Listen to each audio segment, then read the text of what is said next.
Hello friends, welcome to रॉचा classes. आज हम बात करेंगे वुमेन एम्पावरमेंट की। Friends, women empowerment is a topic which is frequently asked in exams and even in essay writing, so I hope this will be useful to you. So let's start. अगर हम women की बात करें तो women is a creator and she must not be deprived of her rights. और अगर हम women के स्टेटस की बात करें तो friends, the status of women has been subjected to various ups and downs since history। जैसे कि हम ऋग्वेद की बात करें तो औरतों का स्टेटस काफ़ी अच्छा था, लेकिन अगर हम पोस्ट वैदिक टाइम्स की बात करें तो शायद औरतों का स्टेटस उतना अच्छा नहीं था। तो वुमेन एम्पावरमेंट को डिस्कस करने के लिए हम पहले कुछ इश्यूज़ को डिस्कस करते हैं जो कि कहीं ना कहीं वुमेन एम्पावरमेंट के पाथ में, जर्नी में एक ऑब्स्टिकल है। So let's begin and start with patriarchy. Patriarchy is a social system in which men are considered to be superior to women and in which man has major role and he has major control over resources and decision making. In simple words, we can say patriarchy is a male dominated society and this is not something new. It is continuing since ages. ये history से चला आ रहा है, ancient history में। जैसा कि मैंने शुरू में कहा कि ऋग्वेद में अच्छा था, लेकिन पोस्ट वैदिक टाइम में वुमेन का स्टेटस अच्छा नहीं था। Patriarchy was there. फिर हम बात करें तो social and political discrimination is there. Women irrespective of her caste, class and religion suffer gender inequality. वो they lag behind men in all indicators of social and human development such as health, nutrition and education. Often a male child is given preference for higher education and the female child is generally deprived of. और अगर हम political participation की बात करें तो friends, as far as political scenario is concerned, the representation of women is very less. In Lok Sabha, there are only 12% female MPs and in Rajya Sabha, 12.6% female MPs are there. Because of their lesser representation, their say in formulation of socio-economic, legal and political rules in their life is very less. क्योंकि दोस्तों, जो policies होती हैं जितनी भी औरतों से related, वो सब आदमी ही, मेल्स ही बनाते हैं। तो अपना सही मायने में एम्पावरमेंट के लिए वुमेन का पॉलिटिकल रिप्रेजेंटेशन बढ़ना बहुत ज़रूरी है। और इसके लिए गवर्नमेंट ने जो बिल पास किया था, 108th अमेंडमेंट बिल, जिसमें कि लोकसभा में there is quota of 33% for women, has not been passed in Lok Sabha since decades. ये बड़े ही क्या बोलें कि अच्छी बात नहीं है कि हम वैसे वुमेन एम्पावरमेंट की बात करते हैं और जहाँ ये वुमेन की पॉलिटिकल रिप्रेजेंटेशन इंक्रीमेंट की बात होती है तो जो बिल कई डिकेड से, सालों से लोकसभा में पेंडिंग है, जो अभी तक पास नहीं हुआ, although it has been passed in Rajya Sabha. फिर अगर हम बात करें तो हेल्थ एंड हाइजीन की, health and hygiene is an area where women suffers most, specially Indian rural womens, because of the lack of infrastructure or toilets. Women generally tends to eat less so as to avoid going out for the motions or defecation. और इस चीज़ की वजह से अक्सर औरतों में कई बारी हेल्थ इश्यूज़ आ जाते हैं, क्योंकि वो बाहर ना जाना पड़े दिन में रोशनी में, बाहर खुले में शौच के लिए कहाँ जाएंगी, या कोई क्या सोचेगा कि दिन में जा रही हैं। तो कई बारी होता है औरतें कम खाती हैं, अपनी भूख मार लेती हैं, तो इससे उनकी हेल्थ पे भी फ़र्क पड़ता है। और definitely open defecation is unhygienic and it gives rise to many disease also.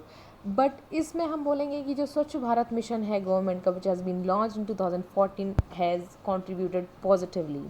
Because of Swachh Bharat mission, toilets has been constructed and the health and hygiene parameters have improved.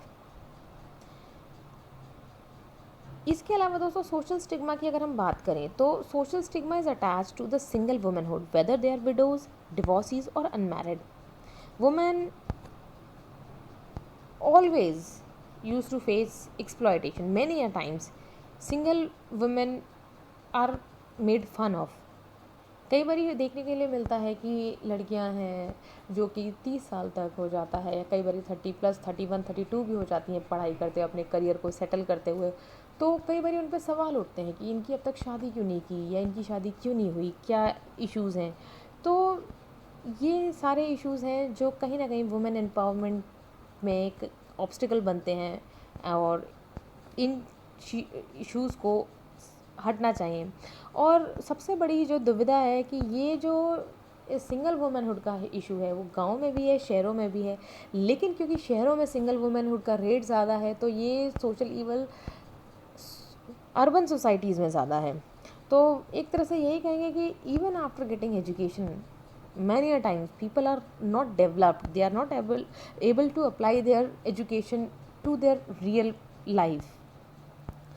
हम बात करें सेक्सुअल अब्यूज़ जो वुमेन अक्सर face करती हैं, whether this is at work place और somewhere else, या हम बात करें रेप की, या हम बात करें molestation, eve teasing, acid attack, या तो जो भी मनचले होते हैं उनकी बात मानो, नहीं तो वो आप पे एसिड फेंक के चले जाएंगे।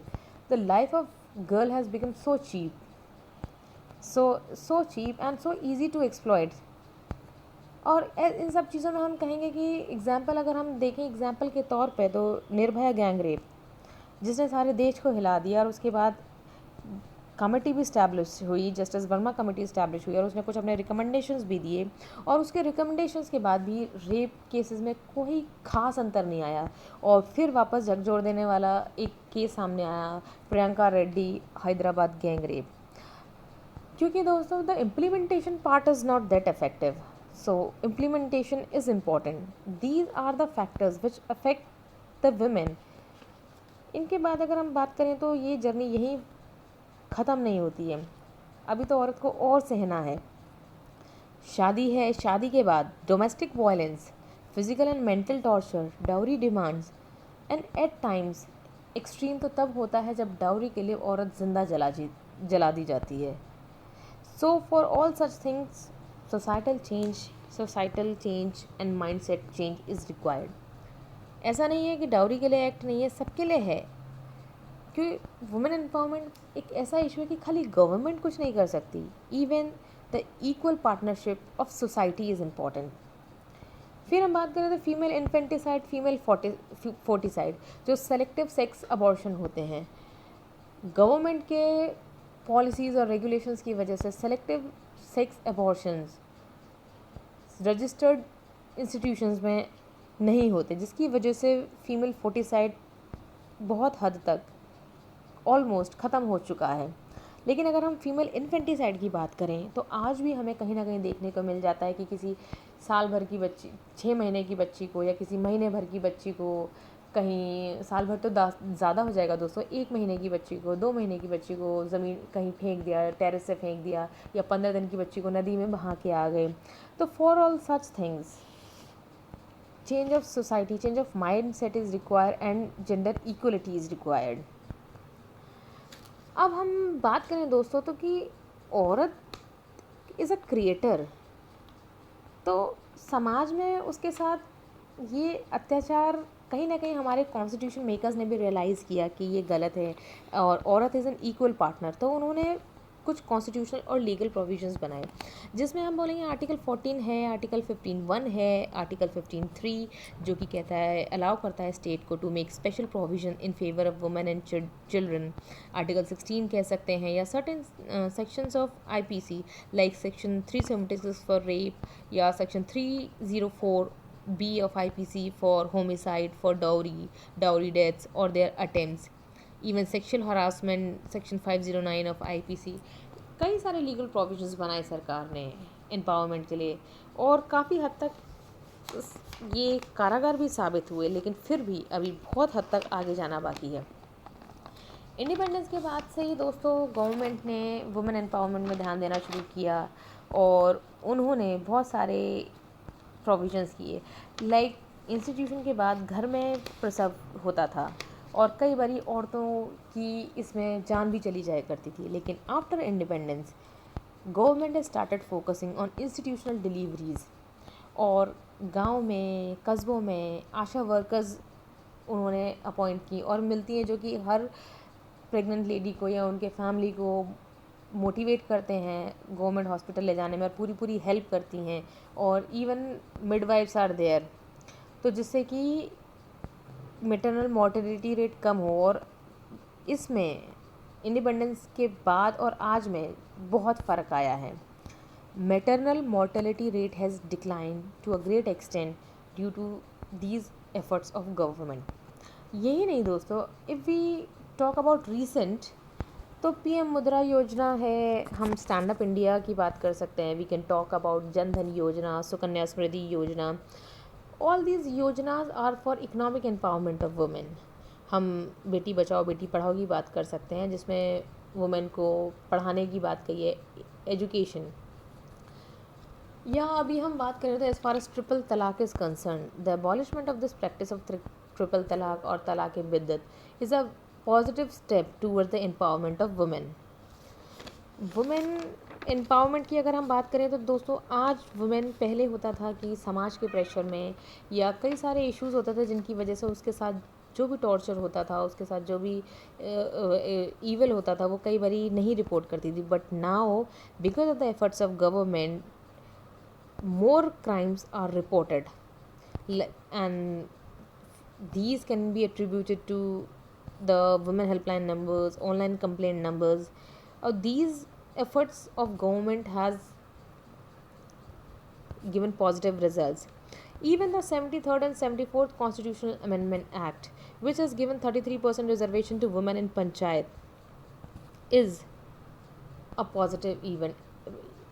Even in some states, this 33% reservation has increased to 50%. So this is also a positive step. And empowerment women is empowering. Like literacy rate of women has increased. It was around 9% in 1951, and it has increased to almost 65% in 2011. So the efforts of government are giving results, but still a lot more needs to be done because the violence has not stopped.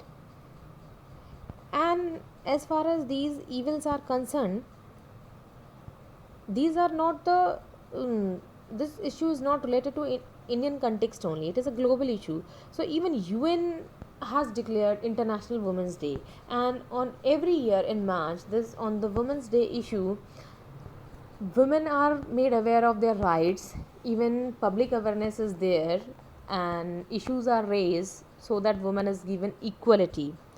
Women को उनके अधिकारों के बारे में बताया जाता है, कोशिश की जाती है कि समाज में समानता बढ़े, तो वुमेन से रिलेटेड इश्यूज़ को फोकस किया जाता है। या हम ये भी बोलेंगे कि एक और स्टेप पॉजिटिव था यूएन वुमेन, जो कि 2010 में फॉर्म हुआ, which also works specifically for the women. So these are some international platform which works for the empowerment of women. अब हम अगर दोस्तों बात करें तो women empowerment is important, it's very important because UN has said that women, if they contribute to the economy, the GDP can increase to 3 GDP can increase by 3%. This is not a small amount. और अगर हम अपने sustainable development goals की बात करें तो by empowering women we can achieve sustainable development goal of gender equality. By empowering women, by giving her education, we can increase the human capital, human resource. And when one wants to develop society, women empowerment is necessary. हम दोस्तों कह सकते हैं कि हम जब अपने समाज को बदलना चाहते हैं, समाज को पूरी तरह से एक विकसित समाज की तरफ जाना चाहते हैं, तो वुमेन एम्पावरमेंट हमारे लिए बहुत ज़रूरी हो जाता है. क्योंकि वुमेन बच्चों का पहला टीचर होती है, वुमेन एक तरह से सोसाइटी का आईना होती है. तो हम कह सकते हैं कि वुमेन एम्पावरमेंट से, वुमेन को समान अधिकार देने से हम अपने समाज को एक विकसित समाज के तौर पर बना सकते हैं. इस वुमेन एम्पावरमेंट की कंटेक्स्ट में मैं यूएन सेक्रेटरी जनरल कोफी आनन का एक कोट यहाँ कहना चाहूँगी, which is very relevant, that there is no tool for development more effective than empowerment of women, and sadly this tool remains unutilised in most part of India. This tool remains unutilized in most part of the world. and this applies to India also, more so in India. तो women empowerment के लिए दोस्तों खाली government के policies कुछ नहीं होने वाला। गवर्नमेंट ने बहुत कुछ किया है जिनकी वजह से एम्पावरमेंट हुआ है। बहुत सोशल इकोनॉमिक पैरामीटर्स पे गवर्नमेंट के एफ़र्ट्स की वजह से वुमेन की छवि बदली है। लेकिन यहाँ पे दोस्तों खाली गवर्नमेंट से कुछ नहीं होने वाला। It's not political bill, rather it is political will with administrative skill and the kill of social evil। तो हम ये कोट कर सकते हैं दोस्तों। और वुमेन एम्पावरमेंट पे जो भी मैंने अभी कहा, आई होप ये आपके लिए कहीं ना कहीं यूज़फुल होगा। So thank you very much.